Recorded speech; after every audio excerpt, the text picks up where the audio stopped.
नमस्कार दोस्तों, मैं अर्पिता सिंह आपके अपने चैनल एबी न्यूज़ में आपका स्वागत करती हूँ।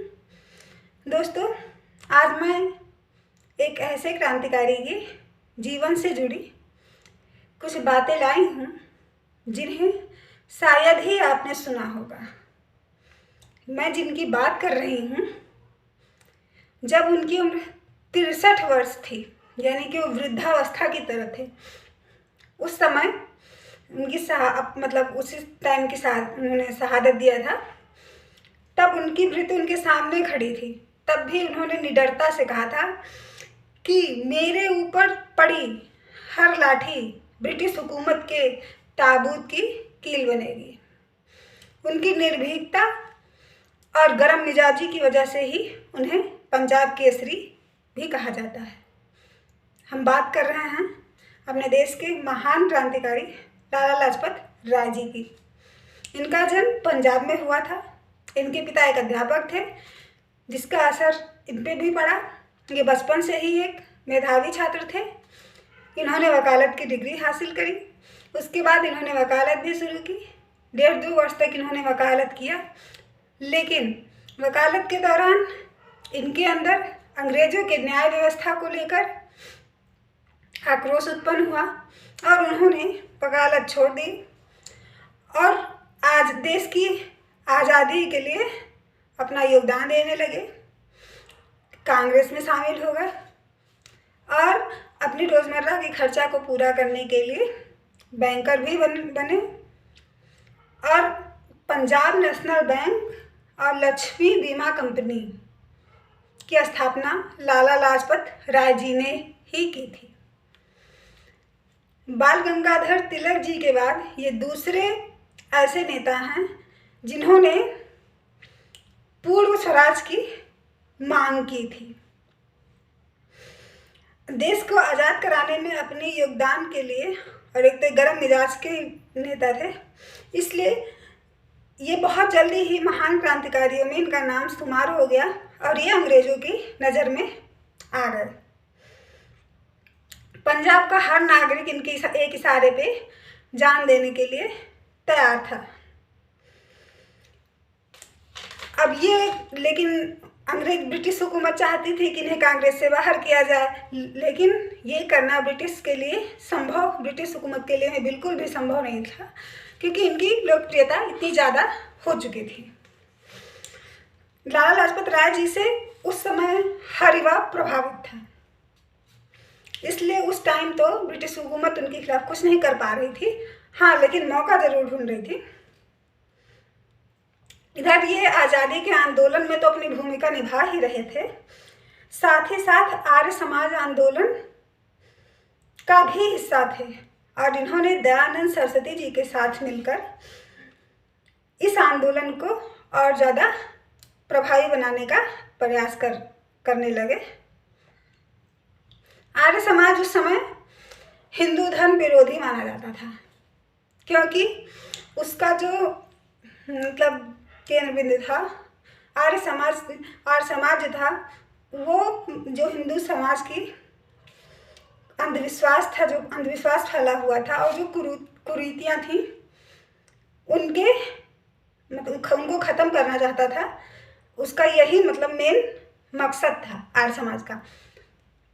और वेदों की तरफ वापस जाना, कि आप वेदों की तरफ वापस आइए, अपने वेदों को पढ़िए और इन कुरीतियों को और ये अंधविश्वास जो हमारे समाज में फैले हैं, इन्हें हटाइए। लेकिन भारतीय इतने पढ़े लिखे नहीं थे कि वो इस बात को समझ पाते और इसीलिए इसे हिंदू विरोधी माना जाता था। लेकिन इस बात से लाला लाजपत राय जी को कोई फर्क नहीं पड़ा, क्योंकि वो इसी मिजाज के थे और उन्होंने पूरा प्रयास भी किया और आर्य समाज जल्द ही पंजाब में काफ़ी प्रसिद्ध भी हो गया और काफ़ी लोग उस समाज की बातों को मानने भी लगे। उस समय हम भारतीयों के पास सिर्फ 2 भाषाएं थी, उनके माध्यम से हम विद्या ग्रहण करते थे, एक उर्दू, एक संस्कृत। फिर इन लोगों ने आर्य समाज में इन्होंने जो कर्ता धर्ता थे दयानंद सरस्वती जी, उन्हीं के नाम से इन लोगों ने दयानंद इंग्लो विद्यालय की स्थापना भी की, लाहौर में भी, पंजाब में भी। और उसमें उन विद्यालयों की जो शिक्षा शैक्षणिक नीति थी वो अंग्रेजों की शैक्षणिक नीति से काफ़ी मिलती जुलती थी और वो काफ़ी प्रभावशाली भी रहा। और कई मतलब बहुत सारे विद्यार्थी हुए जिन्होंने उसमें पढ़ाई भी करी। 1907 में किसानों ने एक आंदोलन किया लाला लाजपत राय जी के नेतृत्व में, और अंग्रेज़ों को तो इसी बात का इंतज़ार था। उन्होंने तुरंत उन्हें गिरफ्तार किया, और गिरफ्तार ही नहीं किया, गिरफ्तार करके वर्मा यानी कि दूसरे देश में मंडला जेल भेज दिया, मांडेला जेल में भेज दिया। लेकिन इस कदम से लोगों के बीच बहुत ही ज़्यादा आक्रोश भर गया और हर नागरिक सड़कों पे आने लगा, और ब्रिटिश सरकार मजबूर हो गई और फिर उसने लाला लाजपत राय जी को भारत बुलाया वापस, मतलब वो लोग लाए और उन्हें आज़ाद किया। लाला लाजपत राय जी फिर से अपनों के बीच आ गए। लाला लाजपत राय जी को कांग्रेस के उन गर्म नेताओं में गिना जाने लगा जो अंग्रेजों से लड़कर स्वतंत्रता चाहते थे, ना कि उनकी दया की भीख। अब तक महात्मा गांधी जी का भी प्रादुर्भाव हो चुका था और वे अंतर्राष्ट्रीय पटल पे एक बड़े अहिंसावादी क्रांतिकारी नेता बनकर उभरे। विचारों अब यहाँ से कांग्रेस में विचारों का टकराव ही होने लगा, क्योंकि अभी तक तो गरम दल काफ़ी एक्टिव था। गांधी जी अब आ गए, अहिंसावादी थे, वो भी अंतर्राष्ट्रीय मंच के नेता बन चुके थे, एक चेहरा बन चुके थे। इसलिए जब ज़्यादा मतभेद हुआ तो लाला लाजपत राय जी ने 1924 में कांग्रेस छोड़ दिया और नेशनलिस्ट नाम की पार्टी का गठन किया और फिर से असेंबली का हिस्सा बन गए। जब साइमन कमीशन भारतीयों से बात करने के लिए आया तब महात्मा गांधी ने इसका विरोध करने का निर्णय लिया। साइमन कमीशन जहाँ भी गया वहाँ मतलब यही Simon commission go back, Simon commission go back के नारे बुलंद हुए।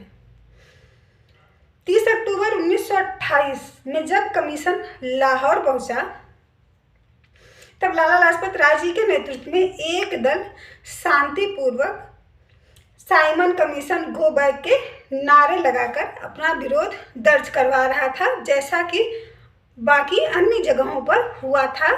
यहाँ भी कोई गर्म मिजाजी नहीं थी, शांतिपूर्वक ही ये था ये काम। लेकिन इस दल पर अंग्रेजों ने लाठीचार्ज कर दिया और एक युवा अंग्रेज ऑफिसर ने लाला लाजपत राय जी के सर पे एक गहरी चोट दे दी।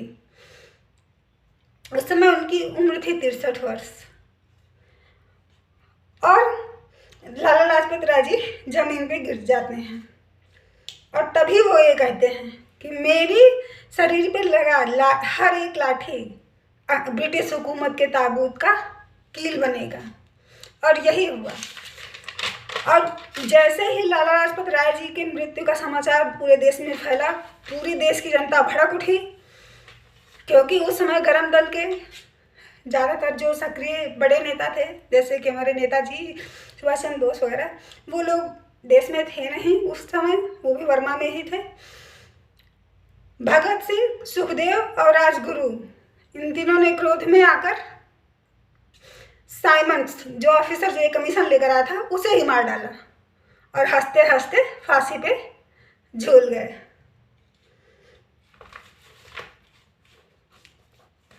लेकिन दोस्तों यहाँ बस सिर्फ सोचने वाली एक बात रह जाती है कि जब उस कमीशन का विरोध पूरे देश में एक जैसा हुआ, शांतिपूर्वक ही, तो लाठीचार्ज के लाला लाजपत राय जी के ही दल पे क्यों हुआ। और दूसरी बात एक ये जो हमें मतलब ये ज़्यादा प्रभावशाली है कि उनकी मृत्यु का सुन के ही भगत सिंह राजगुरु और सुखदेव जी, जो कि बहुत युवा थे, अभी बहुत ही कम उम्र के थे, उन्होंने उस ऑफिसर को ही मार डाला और फांसी पे झूल गए। अब हमें इजाज़त दीजिए, अगले वीडियो में फिर ऐसे ही किसी महान क्रांतिकारी के जीवन से जुड़ी कुछ बातें लेकर आएंगे, जो कि कुछ सुनी होंगी, कुछ अनसुनी। तब तक के लिए नमस्कार, धन्यवाद, जय हिंद, जय भारत।